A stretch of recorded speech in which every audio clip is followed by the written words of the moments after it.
Doña Camila era una de esas personas que parecía haber nacido de la mano de la naturaleza. Vivía en una pequeña granja encantadora situada en un pueblo tan pequeño que todos se conocían por su nombre de pila, y a veces incluso por sus apodos escolares. Era principios de la primavera de 1998 y todo parecía palpitar de vida a su alrededor. Los árboles cargados de flores, el dulce olor de la hierba mojada por la mañana y el canto de los pájaros, que parecía una sinfonía hecha solo para ella. A sus 1962 años, doña Camila era viuda, sin hijos humanos, pero con una colección de animales a los que llamaba mi ruidosa familia. Entre todos ellos, había uno que tenía un lugar especial en su corazón. Benedito, o mejor dicho, Dito, un burrito al que criaba como si fuera su propio hijo. Cuando Dito llegó a la granja, era tan torpe que apenas podía mantenerse en pie. Tenía un pelaje gris un poco erizado, unas orejas enormes que parecían dos banderas ondeando al viento y una mirada tan suplicante que podía ablandar hasta un corazón de piedra, y mucho más el de doña Camila. Ella lo cuidaba con un cariño que solo alguien que realmente hubiera amado a un animal entendería. Preparaba comidas caseras llenas de fruta, cepillaba su pelaje hasta que brillaba como plata al sol, y créalo o no, le cantaba canciones de cuna todas las noches. Era una rutina que mezclaba ternura y sencillez, y cualquiera que viera esa escena juraría que había retrocedido en el tiempo a un lugar donde el amor era lo más importante del mundo.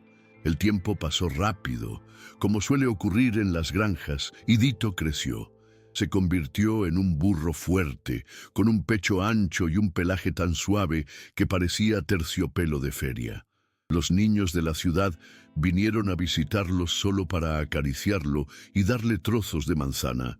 Pero junto con el tamaño vino una vanidad que era difícil de dominar. Dito aprendió a abrir solo la tranquera del corral, sabía exactamente dónde guardaba doña Camila las zanahorias y de vez en cuando se esforzaba por hacer un pequeño acto de terquedad, fingiendo que no la oía cuando lo llamaba. Fue como si poco a poco el dulce burrito se fuera transformando en un adolescente rebelde, lleno de fuerza de voluntad propia. Y Camila, con toda la paciencia del mundo, rió suavemente y dijo: «Ah, Benedito, aún aprenderás que el amor y la libertad van de la mano, pero no son lo mismo». Fue uno de esos días en que el cielo estaba tan azul que era tan hermoso que sucedió. Doña Camila, que distraídamente arreglaba las macetas de lavanda en el balcón, ni siquiera vio a Dito escaparse como una flecha por la reja entreabierta. Galopaba por los campos como si hubiera nacido para ello, con su corta melena ondeando y su sombra danzando sobre la tierra batida. Al principio fue una escena hermosa, de esas que guardas en la memoria para contárselas a tus nietos. Pero pronto la belleza se convirtió en preocupación. Dito cruzó el camino de tierra, invadió el jardín del señor Alfredo, el vecino más gruñón de la zona, y comenzó a devorar las margaritas que su esposa cuidaba como joyas. Camila corrió descalza hacia allí, con su vestido azul floreado ondeando y el corazón acelerado por el miedo al escándalo que podría desatarse. Cuando encontró a Dito con la boca llena de flores, se agachó, sujetó su rostro entre sus manos y con esa voz suave que sonaba como té caliente en un día frío, dijo: «Hijo mío, la libertad sin respeto se convierte en caos». A Benedito, sin embargo, gustaba que lo llamaran por su nombre completo. Para él, Dito sonaba a título nobiliario, mientras que Benedito le recordaba a un regaño de un niño travieso. En su obstinado corazón, eso sonó como una afrenta. Giró la cara, emitió un breve gruñido y de repente, como si hubiera tomado una decisión sin vuelta atrás, pateó el suelo levantando polvo y se alejó trotando furioso, sin mirar atrás.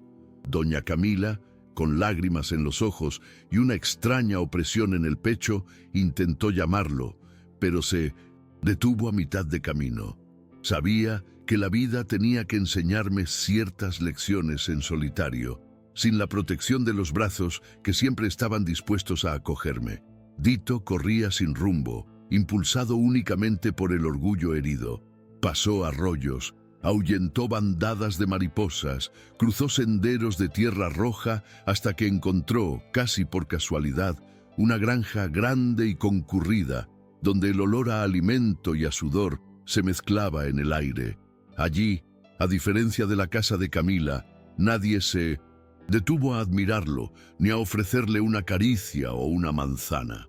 El dueño, un hombre alto de mirada dura y manos callosas, simplemente señaló un corral estrecho y dijo, en un tono que no dejaba lugar a dudas, «Aquí trabajamos. No hay salida fácil para los animales malcriados». Sin comprender realmente, pero todavía dominado por el orgullo, Dito entró en el corral, pensando que tal vez podría demostrar que era tan importante como él mismo creía. En los primeros días en aquella finca desconocida, Benedito se dio cuenta de que la realidad era muy distinta a la que había imaginado. El sol parecía quemar el doble de fuerte en la espalda, el trabajo era pesado y constante, y el olor a sudor mezclado con heno agrio entraba por las fosas nasales y se pegaba a la piel. A Dito lo obligaron a cargar bolsas de maíz que parecían pesar más que él. Con cada paso, el terreno irregular lastimaba sus patas ya cansadas. Intenté protestar, pero nadie me prestó atención. Allí, él no era el centro de nada. Era solo otro animal entre muchos. De noche, acurrucado en un rincón sucio del establo, extrañaba el olor a lavanda que impregnaba el corral de doña Camila, el calor de sus manos, rozando su pelaje hasta que se quedaba dormido. Pero lo que más dolía no era el cansancio físico, era soledad. Los demás burros, ya endurecidos por la dura vida, lo trataban con desprecio. Les pareció divertida la vanidad que todavía se aferraba a Dito como una capa andrajosa. Sin nadie con quien hablar, sin una canción de cuna que resonara al final del día, Benedito empezó a preguntarse, en el pesado silencio de la noche, si había tomado la decisión correcta. Pero el orgullo, el mismo orgullo que había crecido en su pecho cuando huyó de la granja, aún hablaba más fuerte. «Puedo hacerlo, no necesito a nadie», se repetía, aunque en el fondo cada latido de su corazón le decía lo contrario. Las semanas pasaban como un arrastre de cadenas. Benedito, antes tan lleno de sí mismo, ahora se arrastraba por el corral, con paso pesado y la cabeza gacha. Los días se fundían en un ciclo interminable de esfuerzo, polvo e indiferencia. Una tarde sofocante, mientras tiraba de un carro cargado de sacos de patatas, tropezó con una piedra enterrada en el camino. La caída fue fea. Benedito cayó al suelo, esparciendo patatas sobre el camino seco. El campesino, que observaba todo con los brazos cruzados, dio un paso adelante sin decir palabra y en un ataque de ira azotó al burro varias veces en el lomo. El dolor era como fuego que le recorría la piel y por primera vez en su vida, Benedito sintió el amargo sabor del miedo y la humillación.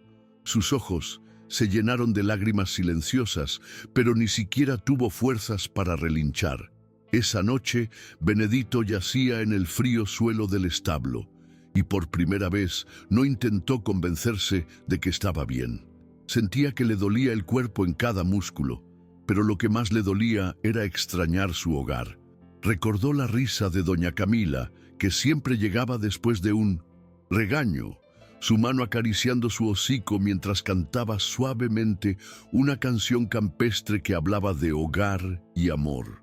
También recordó la forma en que ella dijo su nombre, no como un castigo, sino como una promesa de pertenencia. Y fue allí, tendido en el barro y la soledad, que Benedito finalmente comprendió. No era la libertad lo que había buscado en aquella huida irreflexiva. Fue un reconocimiento. Y ahora, perdido en el mundo, todo lo que quería Era regresar a donde el amor necesitaba ganarse.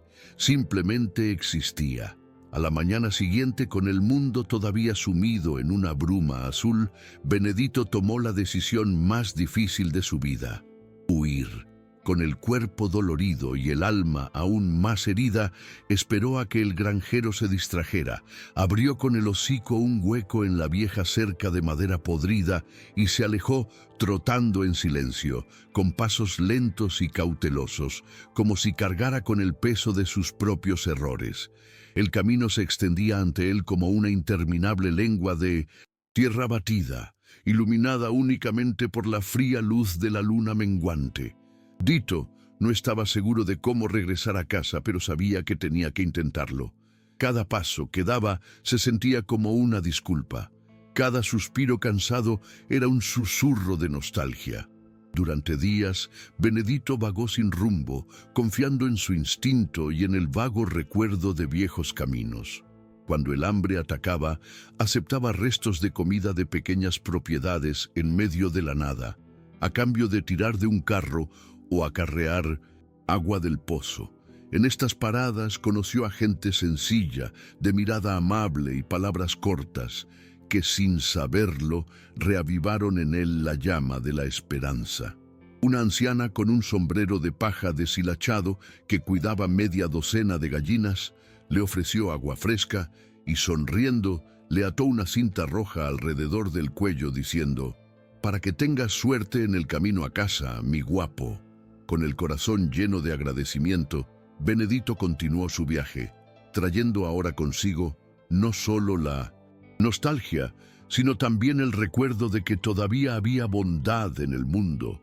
Después de días que parecieron meses, en un atardecer dorado que todo lo teñía de matices de nostalgia, Benedito reconoció el viejo camino de tierra bordeado de eucaliptos torcidos por donde solía caminar con doña Camila.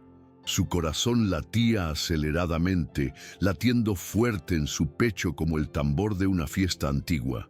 Con piernas temblorosas, caminó por el sendero, ansioso por volver a ver su granja, por volver a escuchar el sonido de la dulce voz que tantas veces lo había llamado a entrar cuando la lluvia amenazaba con caer. Pero al doblar la última curva, fue como si le hubieran dado en el pecho una patada invisible. La granja era diferente. El corral de madera, antaño fuerte y con olor a barniz nuevo, ahora colgaba torcido. El jardín, antes un mar de colores, ahora no era más que maleza y tristeza. La casa principal, con sus ventanas siempre abiertas y riendo con la luz, estaba cerrada, silenciosa. Como una tumba. La desesperación subió por el cuerpo de Benedito como un diluvio. Corría de un lado a otro, relinchando con gritos que resonaban en el vacío. Buscó en cada rincón, olfateó el suelo con la esperanza de encontrar un rastro familiar. Cualquier cosa que le dijera que doña Camila todavía estaba allí, esperándolo. Fue entonces cuando, en el establo abandonado, vio algo meciéndose suavemente con la brisa de la tarde. Un trozo de madera clavado en la puerta, con letras escritas a mano, en casi borradas por la lluvia y el tiempo. Con esfuerzo, Benedito reconoció la letra temblorosa. «Dito, mi amor, te estoy buscando, eres todo lo que tengo». Al leer aquellas palabras, un grito profundo escapó de su pecho, no un grito cualquiera, sino un lamento primitivo, proveniente de alguien que comprendió demasiado tarde el verdadero valor de ser amado. Con el pecho aún agitado por la tristeza, Benedito comenzó a buscar en cada centímetro de la propiedad, como si de alguna manera pudiera traer a doña Camila de regreso a casa con solo la fuerza de su voluntad. Revolvió el viejo gallinero donde siempre se reía mientras perseguía a las asustadizas gallinas, y revolvió el porche donde solía coser una mecedora desgastada por el clima. Pero todo lo que encontró fueron rastros de ausencia. Un calcetín descolorido colgando de un tendedero roto, una taza rota olvidada en el alféizar de la ventana, el olor distante del café frío mezclado con el viento. Con cada recuerdo arrancado del silencio, Una parte de él se hacía añicos, como si estuviera pagando, grano a grano, la ingratitud que alguna vez había cometido. Sin saber qué más hacer, Benedito andaba haciendo preguntas, a su manera, con relinchos angustiados y ojos que transmitían una desesperación que cualquier alma buena podría entender. Se encontró con el viejo Juan, un vecino de manos callosas y mirada triste, que al verlo se arrodilló en el suelo, se quitó el sombrero y suspiró profundamente. Fue él quien, con voz entrecortada, contó lo que Benedito temía oír. Doña Camila, sin noticias de su amado burro, había vendido todo lo que tenía para buscarlo. Viajó por caminos, enfrentó mercados de animales, preguntó en aldeas lejanas, pero a medida que pasaban los meses y su salud se escurría como arena entre sus dedos, regresó a casa con las manos vacías, para solo despedirse del mundo días después, sin perder jamás la esperanza de reencontrarse con él. Aturdido por la noticia, Benedito se tambaleó hasta el viejo jardín, ahora invadido por malas hierbas y flores secas. Fue allí, en medio de la maleza, donde vio una sencilla cruz de madera, torcida y que ya empezaba a pudrirse, con el nombre Camila garabateado temblorosamente en ella. Ninguna lápida grandiosa, ningún arreglo floral fresco, solo la tranquila humildad de alguien que nunca necesitó mucho para ser grande. Benedito se acercó lentamente, como si cada paso fuera una herida abierta. Cuando llegó, cayó de rodillas frente al sepulcro, presionando su nariz contra el suelo de tierra. Allí dejó que todo el dolor, todo el anhelo, todo el arrepentimiento que guardaba en su pecho fluyeran en lágrimas silenciosas, mojando la tierra que ahora contenía su mayor amor. Permaneció allí durante horas, quizás días. El tiempo ya no tenía la misma lógica para alguien que había perdido todo lo que daba sentido a la vida. Por la noche, Benedito se acostaba junto a la tumba, protegiéndola con su cuerpo cansado, como si pudiera, al menos ahora, ser el guardián que nunca fue.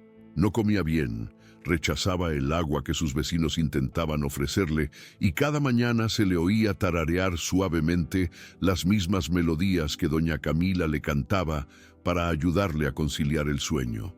Era como si, en ese lugar sagrado, intentara reconectarse con la esencia de quien alguna vez fue, el burro amado, el hijo del corazón de aquella señora de amplia sonrisa y manos firmes. Ahora, cada suspiro era una oración, cada mirada al cielo era una súplica silenciosa de perdón. A medida que pasaban los días, los vecinos comenzaron a conmoverse ante la escena silenciosa y dolorosa que allí se desarrollaba. La gente que antes apenas había notado la presencia del burro, ahora se acercaba en silencio, dejando pequeños montones de heno fresco, cubos de agua e incluso algunas flores recogidas del costado del camino. Nadie se atrevió a interrumpir el luto de Benedicto. Fue como si todos supieran que esto era más que tristeza, era redención. Cada amanecer lo encontraban sentado frente al sepulcro, con la cabeza gacha, los ojos ya sin el brillo travieso de antaño, como si toda su vanidad se hubiera evaporado, dejando tras de sí solo un amor puro y devastado. Algunos niños del pueblo, con la inocencia de quien aún ve esperanza en todo, comenzaron a acercarse poco a poco. Una niña de trenzas despeinadas llamada Ritiña fue la primera en sentarse junto a Benedito con un libro de cuentos. Ella leyó en voz alta, incluso sin saber si él entendía, en un intento de colorear el silencio con dulces palabras.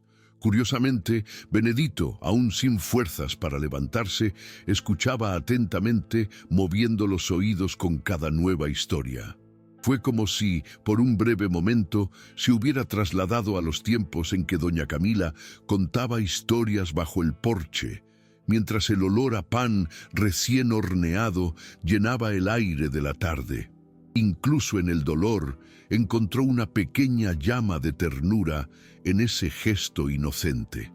Aquella fría mañana de invierno, El cielo amaneció con una espesa niebla que pareció envolver toda la granja en un abrazo silencioso. Cuando los vecinos llegaron, como era costumbre, trayendo flores y algo de comida, encontraron a Benedito tendido junto a la tumba de doña Camila, con el cuerpo reclinado y la cabeza apoyada contra el madero de la cruz. Sus ojos estaban cerrados y una expresión de paz desconocida se apoderó de su rostro, que siempre había estado lleno de tristeza. No había ninguna señal de sufrimiento, solo la serenidad, de quien finalmente había encontrado lo que había estado buscando. Benedito había partido en la misma posición que había elegido para vivir sus últimos días, guardando y amando el recuerdo de quienes nunca lo abandonaron verdaderamente.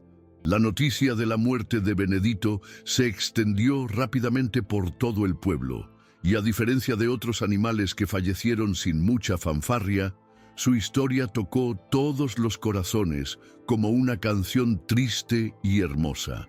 Hombres, mujeres y niños se reunieron en la granja para presentar sus respetos.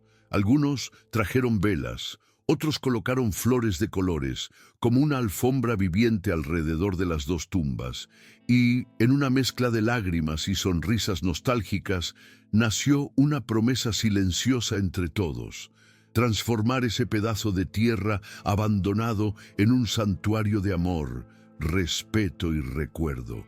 Un lugar donde la historia de doña Camila y Benedito pudiera ser contada para siempre, para que nadie olvidara jamás que el amor verdadero trasciende incluso las distancias más dolorosas. Con el paso de los años, la granja se convirtió en un lugar mágico, donde los niños corrían entre girasoles gigantes y la gente mayor contaba historias bajo la sombra de los árboles. En el centro de todo, la pequeña tumba de madera permanecía intacta, rodeada de flores que parecían no marchitarse nunca. Cualquiera que pasaba sentía algo diferente en el aire, una especie de calor suave que calentaba el pecho y dibujaba una sonrisa involuntaria en los labios. Algunos decían que era el espíritu de doña Camila cuidando el lugar, mientras otros juraban haber visto, en noches de luna llena, la silueta de un burro recostado serenamente bajo la luz de la luna. En cualquier caso, todos coincidieron en una cosa: aquel trozo de tierra guardaba una historia de amor tan fuerte que ni el tiempo podría borrarla. Hoy, quienes visitan el santuario de Camila y Benedicto llevan consigo más que bellas imágenes. Llevan consigo una lección eterna de amor, de humildad y de arrepentimiento. Un recordatorio vivo de que no importa cuánto nuestros errores nos alejen de quienes amamos, el amor verdadero permanece esperando pacientemente nuestro regreso. Puede que no siempre tengamos la oportunidad de arreglarlo todo, pero siempre tendremos la oportunidad de honrar lo que una vez nos fue dado con el corazón abierto. Y eso es lo que resuena en ese lugar hasta el día de hoy. El amor que sobrevivió al orgullo, la redención encontrada en el dolor y la certeza de que, mientras haya memoria, nunca estaremos verdaderamente solos.